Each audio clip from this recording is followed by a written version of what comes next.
You had mentioned exhaled nitric oxide, and I think thinking about that, what role do you see as far as biomarkers and testing for biomarkers? What are the primary biomarkers that we look at in evaluating our patients with asthma as we start to think about not only sort of the diagnosis, but sort of this idea of phenotyping as type 1, type 2, or type 2 high, type 2 low? Well, I mean, biomarkers are important. Unfortunately, we don't have too many of them. And as clinicians, we need tools to reflect what's going on, what's the mechanism of asthma I'm dealing with. And really, biomarkers are supposed to help us with this. They're supposed to tell us what's going on with the patient's airway. Right now, the biomarkers we have are only limited to T2 high asthma. Exhaled nitric oxide is an important biomarker, maybe not for diagnosis of asthma, but certainly for monitoring and titrating inhaled steroid, but also reflecting high-risk patients, increased risk of exacerbation. But also it is a pharmacodynamic biomarker. It beautifully goes down with inhaled steroid therapy and some therapy with some biologics. We have blood eosinophils. More recently, sputum eosinophil would be great, but it's not very practical in every setting. There are some studies ongoing to look at point-of-care testing that reflect sputum eosinophil, looking at saliva and other things. Currently, blood eosinophil is the easiest way, and it certainly does correlate with sputum eosinophils, although there are some disagreements if you look at the literature, but about what is the cutoff above which you say this is an eosinophilic asthma. Some people say 200, others say 300 absolute eosinophil count. We can argue on this later on. And the variability of eosinophils are important too.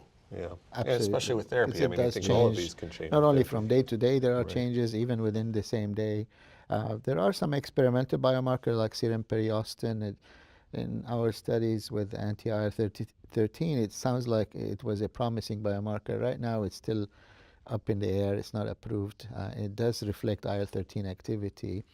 And of course, IgE. IgE is not a predictor of response to therapy, but certainly it may more important is allergen-specific IgE. That's more important. That usually helps identify allergic asthmatics, or at least in the presence of symptoms of allergy, not just. So these are the ones we have now. Sure. People Yeah. are looking at others. We certainly don't have any biomarkers that reflect T2 low asthma at this point. We hope we will. We sort of diagnose that in the absence of high T2 biomarkers. We tend to And think part more of the as- problem is T2 low asthma within it is so heterogeneous. Yeah. It's not just a Right. one type disease. So Yeah. it's going to be very hard to have one biomarker for that. I actually think it's important what Nick brought up. So it depends what you're asking of the biomarkers.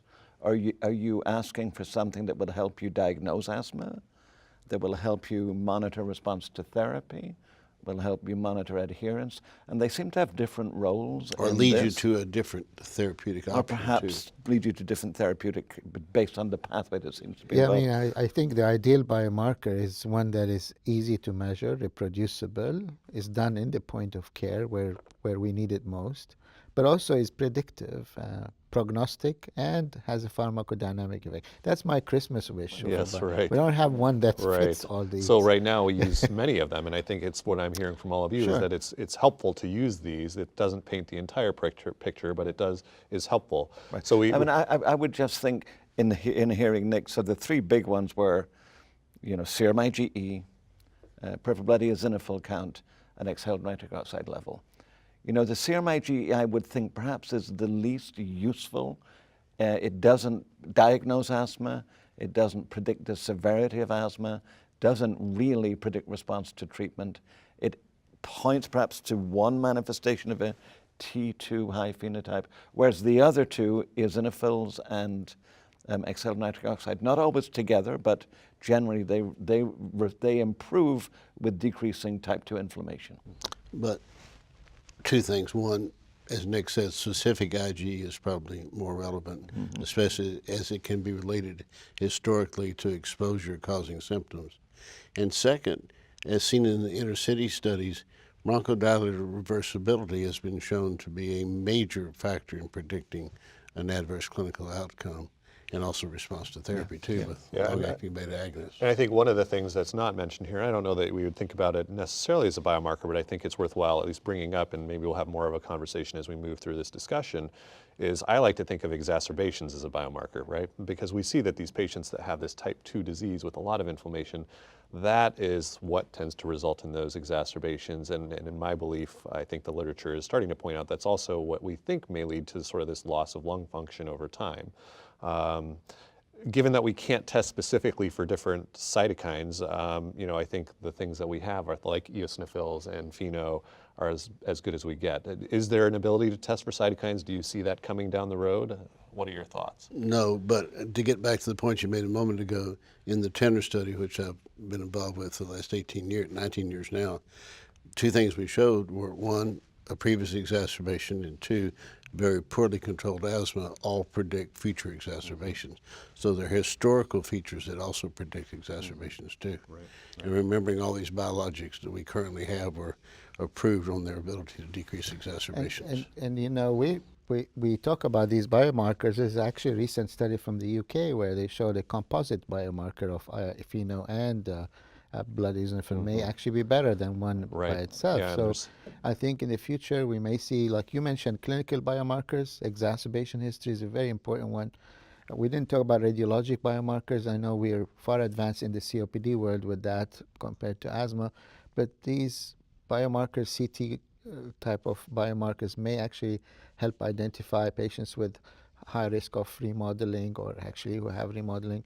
We're still not in, these are not clinically applicable, they're more in the research arena. So we really would like to see more biomarkers, because for a busy clinician nobody's going to do a bronchoscopy to know what type of asthma we're dealing with. And I actually But think in the that city- there's a big move afoot now to go in an unbiased fashion looking for biomarkers.